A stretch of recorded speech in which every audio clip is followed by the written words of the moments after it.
Hari ini saya akan berangkat menuju Pulau Banyak dari PPI atau Pangkalan Pendaratan Ikan Anak Laut di Singkil Utara, Kabupaten Aceh Singkil, naik bot tradisional.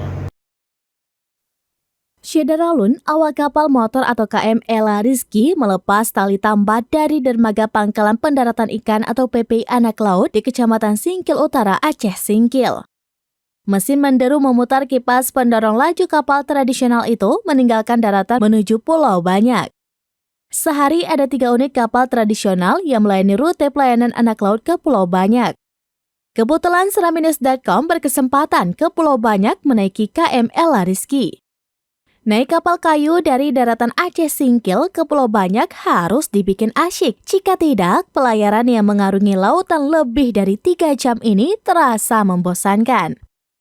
Pengelola kapal mengenakan tarif Rp50.000 untuk rute pelayaran ke Pulau Banyak dan sebaliknya melalui PPI Anak Laut. Menjelang senja, haluan kapal tradisional mendekat Pulau Balai, ibu kota Kecamatan Pulau Banyak, tanda akhir pelayaran tiba.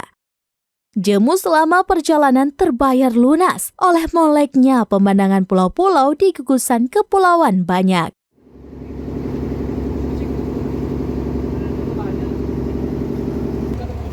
Dari Aceh Singkil, Dede Rosadi, Seraminews.com.